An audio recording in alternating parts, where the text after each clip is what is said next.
The way we view the universe has a profound impact on our understanding of ourselves. Today we see the Earth as a small, fragile globe, orbiting at just the right distance from the Sun for life to flourish. It appears to be the only planet with life in the solar system, and the planets themselves are mere specks in the vacuum of space. Human life seems reduced to insignificance when set against the vast, nearly empty spaces of modern astronomy.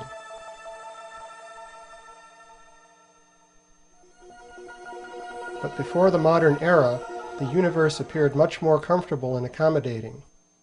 Thus, medieval European cosmology placed the Earth in the center of a small spherical universe surrounded by the abode of God and the elect. In this study, we will explore an early Earth-centered conception of the cosmos from India.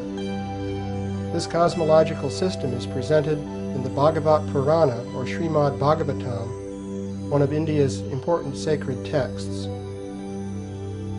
We begin with a brief outline of this system.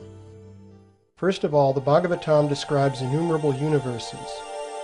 Each one is contained in a spherical shell surrounded by layers of elemental matter that mark the boundary between mundane space and the unlimited spiritual world.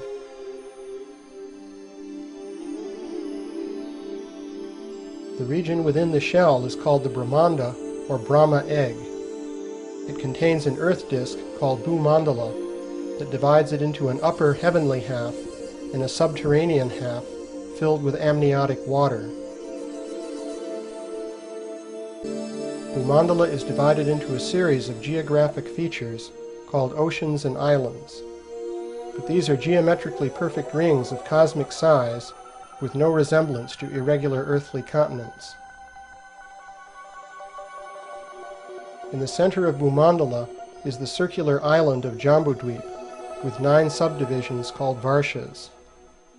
These include Bharatavarsha, which can be understood in one sense as India, and in another as the total area inhabited by ordinary human beings. Jambudvip is centered on the geometrically shaped Sumeru mountain, which represents the world axis and is surmounted by the city of Brahma, the universal creator. The Bhagavatam says that the sun orbits on its one-wheeled chariot, which rides on Bhumandala. If we take Bhumandala as a literal plane, we see that the sun orbits nearly in this plane. The motion of the sun on its chariot corresponds to what happens in the Arctic during the summer, but it never would be observed at the latitudes of India. The ecliptic projects onto an off-centered circle in the planisphere map, and the sun's position on this map corresponds to the point on the Earth globe where the sun is at the zenith.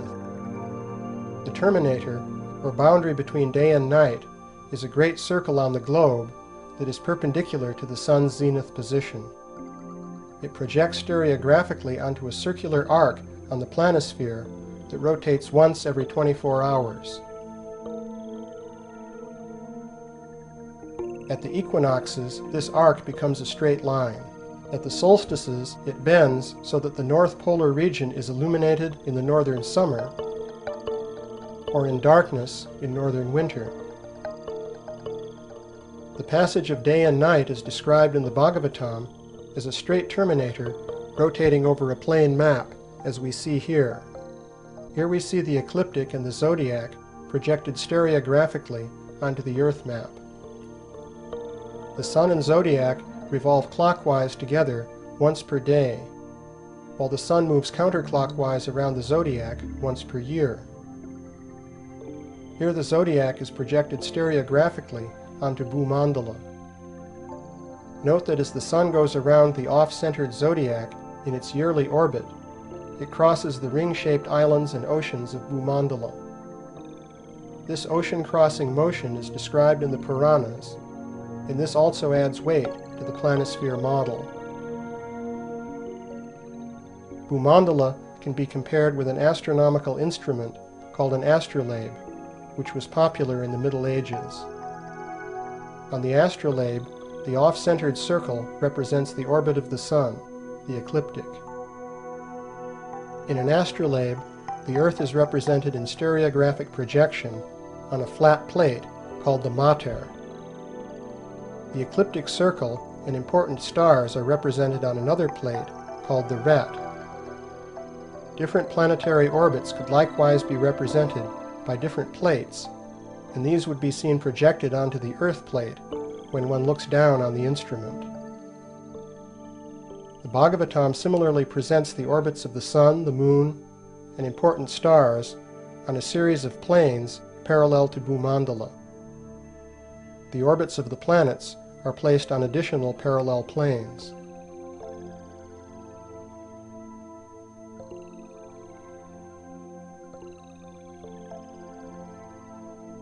Here we see the Bhagavatam's model of the orbits of the Sun, Moon, and 28 important star constellations. These lie in 3 planes parallel to Bhumandala. The layout is comparable to that of an astrolabe. Seen from the side, we find that the Moon is higher than the Sun, but this is simply an artifact of the astrolabe model. It should not be taken as physical. Seen from above, everything falls into place in projection in an astronomically realistic way. Here is the geocentric system as given by the famous astronomer Tycho Brahe. Note that Brahe has the 5 traditional planets orbiting the Sun and the Sun orbiting the Earth. In the 19th century, the South Indian scholar Tiruvenkata Ramanuja Geoswami compared the solar system with Bhumandala. Here is a diagram of his model. Tiruvenkata's model exactly matches the geocentric model of Tycho Brahe. In fact, this is the natural way to compare Bhumandala with the planetary orbits. In a geocentric model, a planet orbits the Sun, while the Sun orbits the Earth. This produces a looping motion like that produced by a spirograph. In this simple mechanical model, we see the Sun orbiting the Earth in the center, and Venus orbiting the Sun. Here we see the orbital track traced out by Venus in its geocentric orbit. Note that it passes from one boundary circle of Bhumandala to another. Here we see the same thing for Mercury. The alignment between the planetary orbit and the circular features of Bhumandala is approximate at 8 miles per yojana.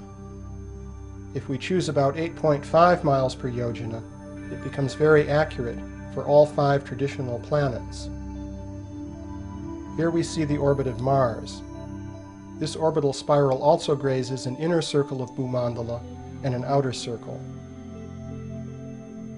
The Sun's geocentric orbit is a simple near-circular ellipse that runs down the center of one of the oceans of Bhumandala. The inner planets, Mercury, Venus, and Mars, are close neighbors of the Sun. For these planets, there is a 1-to-1 match between the 6 inner and outer boundary curves of their orbits and 6 bounding circles of Saptadweep, the inner system of 7 islands and oceans of Bhumandala.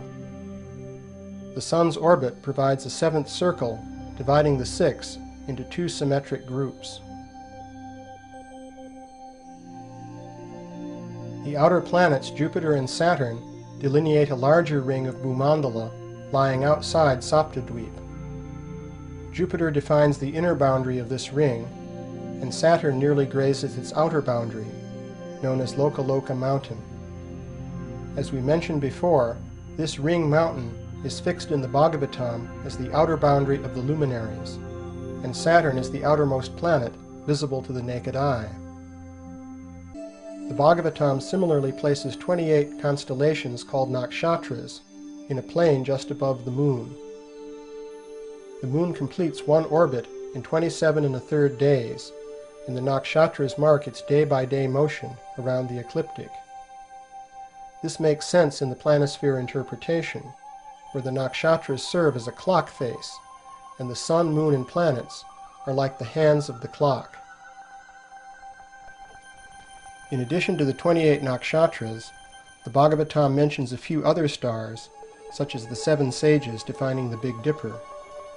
These stars are also placed close to the plane of Bhumandala, and their function is to mark the turning of the Kala Chakra, the Wheel of Time.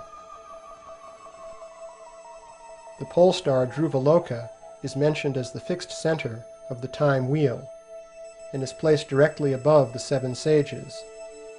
It is regarded as the abode of Vishnu, who controls time while remaining outside of time. There are many cosmological traditions around the world which share important features of Bhagavata cosmology. These include a cosmic axial mountain or pillar, which is often identified with a local mountain, such as Mount Olympus in Greece.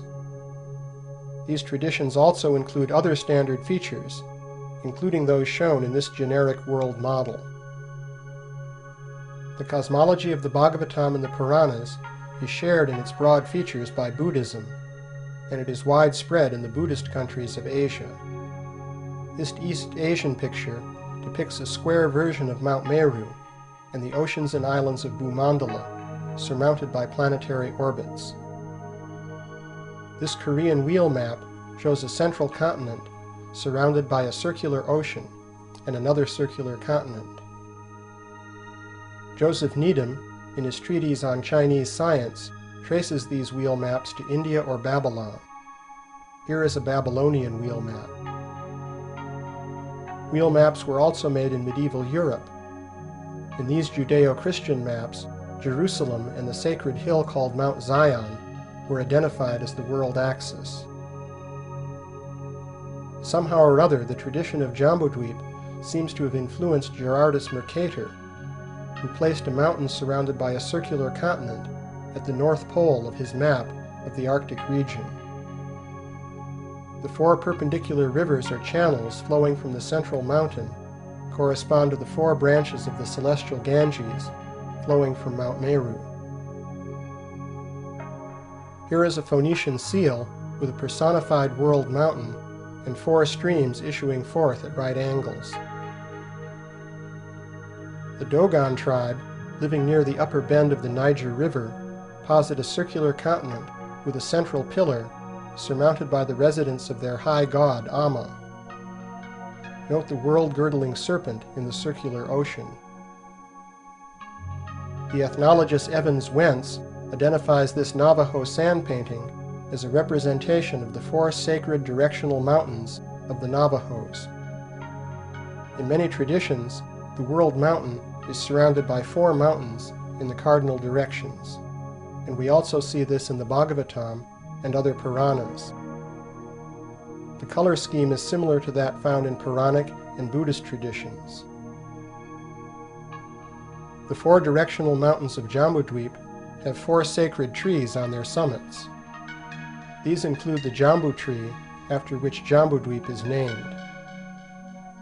The theme of a cosmic tree of life is very common, and this tree often grows on the world mountain or stands in place of it. Here we see the Scandinavian tree of life called Yggdrasil. The apocryphal biblical literature describes a tree of life with four rivers of honey, milk, oil, and wine that flow down into Eden. For comparison, the Bhagavatam has rivers of special juices flowing from its four sacred trees. This Assyrian seal shows the tree of life on the world mountain, plus two sacred streams. In this East Asian picture, the tree of life stands upon the column of Mount Meru, centered on the ring pattern of Bhumandala. The Mayans of Central America have a tree of life that extends through 7 heavens, and they also speak of 5 lower worlds. Graded heavens and underworlds are found in many cosmologies, including that of the Bhagavatam. Here we see the cosmology of the Shipibo tribe of the Peruvian Montea. This includes the tree of life, the circular continent and surrounding ocean, and the world-girdling serpent. The cosmology of the Warao of the Orinoco Delta also features a serpent of being that surrounds their world. Here we see the Norse serpent that surrounds Midgard, the inhabited world of Norse cosmology. The Bhagavatam places a universal serpent called Anantashesha beneath Bhumandala. He is generally depicted as supporting the earth from beneath, but the Mahabharata also says that he encircles her in his coils.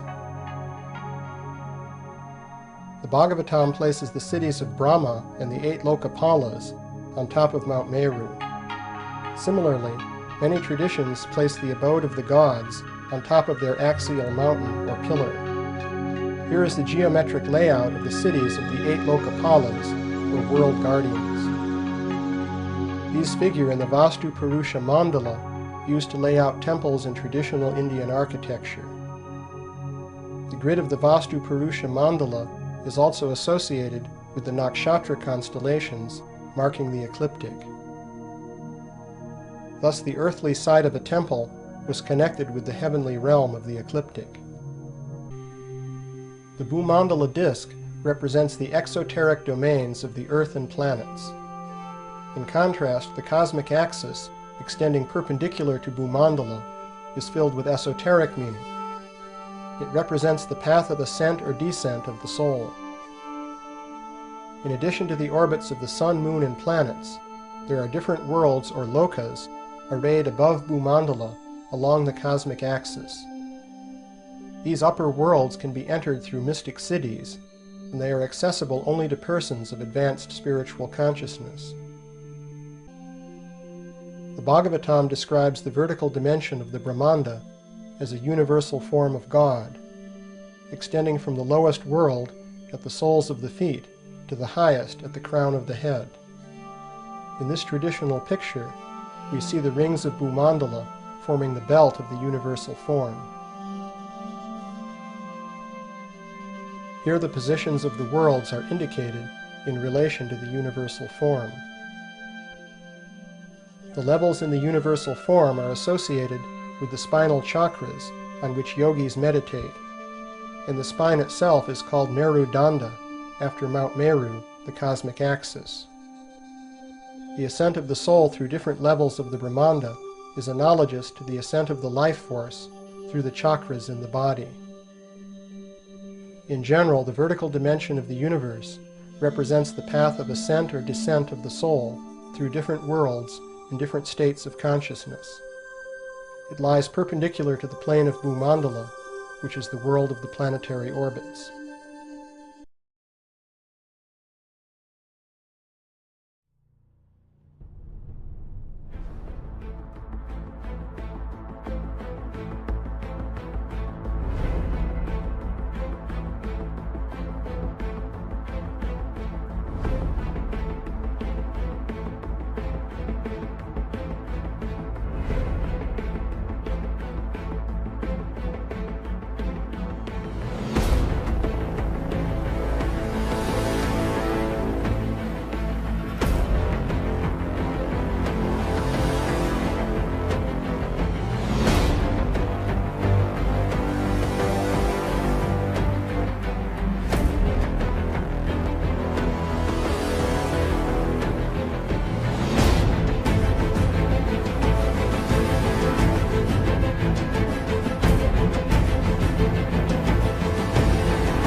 the hidden valleys of Tibet and the stunning pyramids of Mexico, to the icy wastes of the Antarctic and the deepest ocean trenches, our search for Atlantis will take us all across the world to seek out ancient clues of a civilization that perished before history had even begun.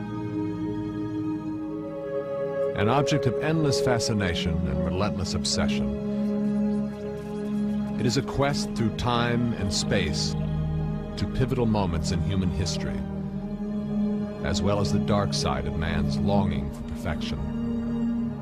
The myth of Atlantis has cast its spell over generations, each trying to find its own unique vision of this lost idyllic paradise.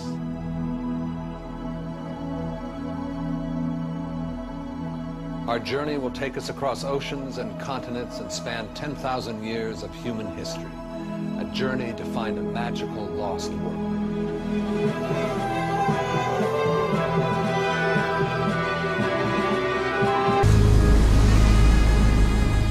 For this is Atlantis, the ancient land that legend has it was sunk beneath the waves 11,000 years ago by a massive cataclysm.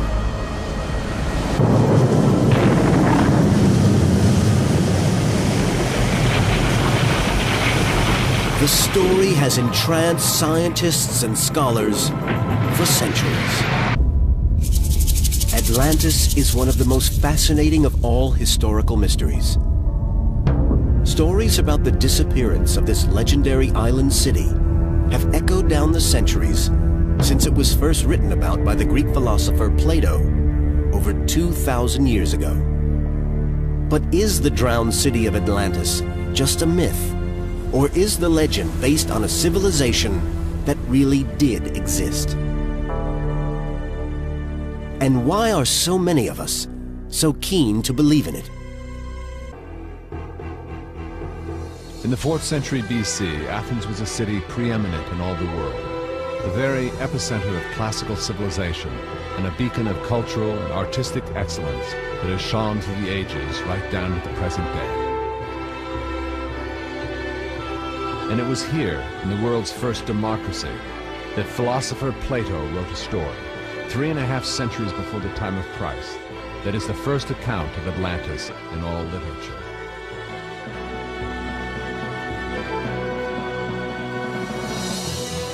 The fact that Plato originated the story of Atlantis gave it a great amount of weight. Plato was essentially the father of Western philosophy, and because what he had to say was so important and has remained important, it became much more acceptable, much more respectable, if you will, than if someone else had written. Plato tells us that for long ages the Atlanteans lived at peace with the rest of the world on their beautiful island paradise. Unspoiled by their material possessions and great wealth, they were concerned only with learning, cultivating virtue, and living in harmony with nature. Yet finally this golden age passed, and the Atlanteans became like other mortals. Human nature got the upper hand. They became tainted with unrighteous ambition and power. Insatiable for wealth and glory, the Atlanteans pushed forward the bounds of their empire, enslaving all before them. Finally, only one city stood between Atlantis and world domination: Athens. But here at the hands of the Athenians, the armies of Atlantis suffered a crushing defeat for the first time. A defeat that was swiftly followed by a natural disaster that laid waste to most of the world, completely destroying the islands of Atlantis.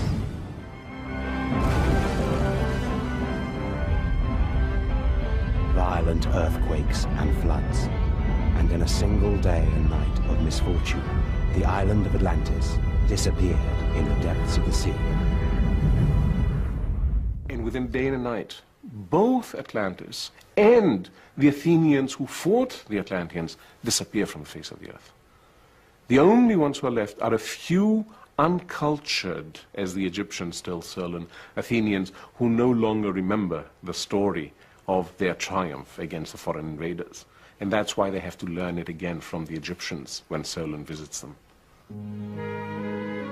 It was this tragic tale first relayed to Solon in Egypt, which many years later was told at an Athenian dinner party. A story that might have been entirely lost were it not for the uninvited young guest who, it seems, remembered every word.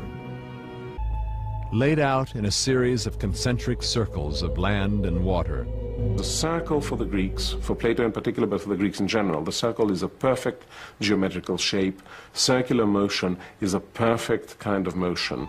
By building it in circles, he allows it to manifest the geometrical perfection that he finds the world really exhibits, even if we don't see it every day.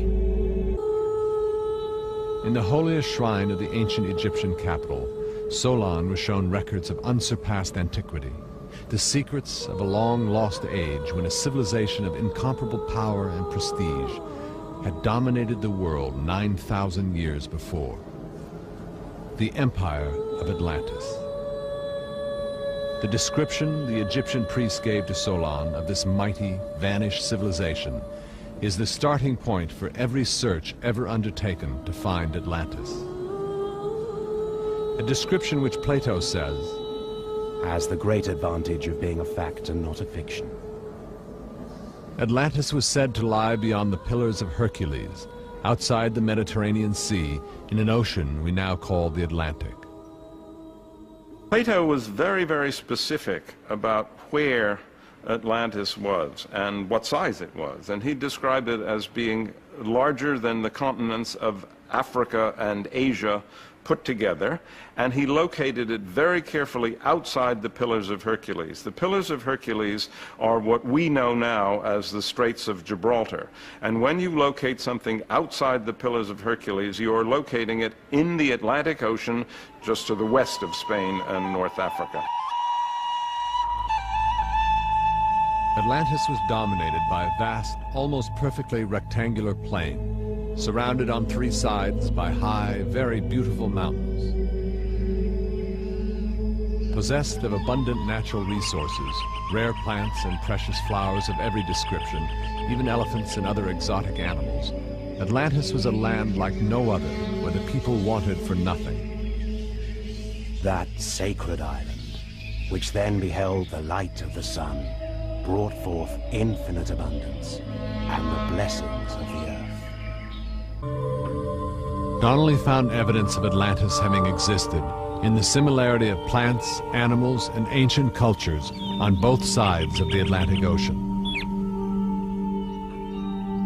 We find on both sides of the Atlantic precisely the same arts, sciences, religious beliefs, habits, customs, and traditions. It is absurd to say that the people of the two continents arrived separately at precisely the same ends. The pyramids in Mexico were very similar to pyramids in Egypt.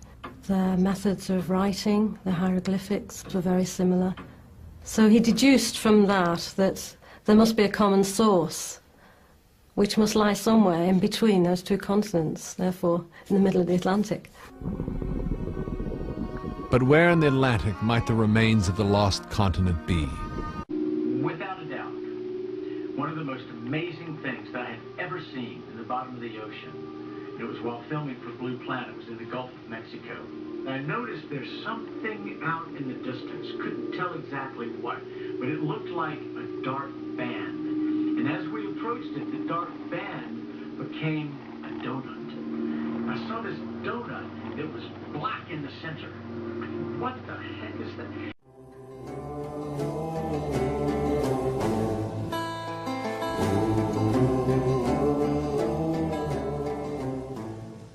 And so, as we get closer and closer to it, I noticed that the black band had what appeared to be kind of steam over it.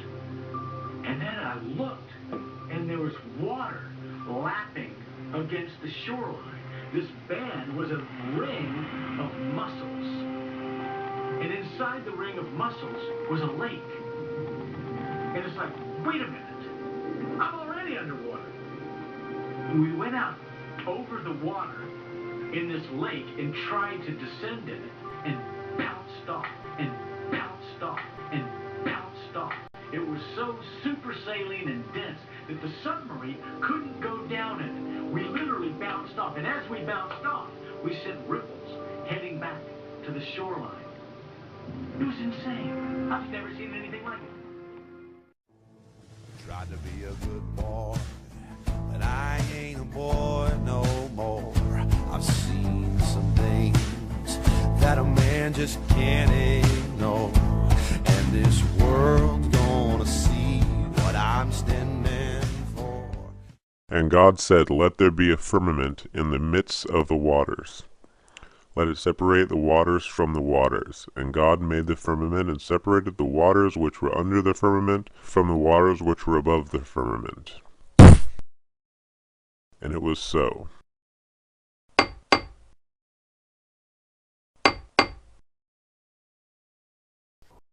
He inscribes a circle upon the face of the waters.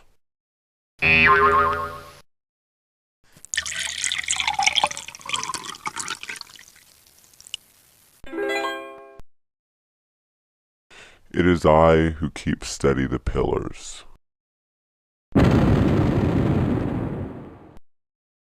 The world is established, it shall never be moved. Thou didst set the earth on its foundation.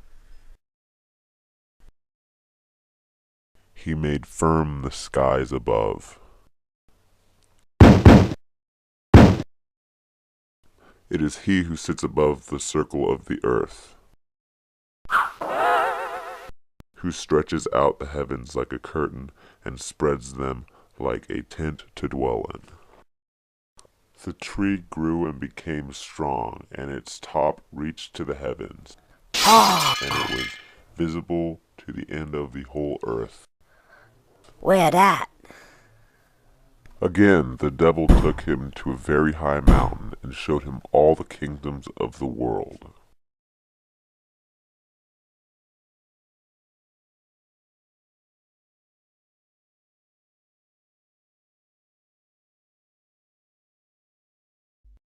(13:3), and it is he who spread out the earth.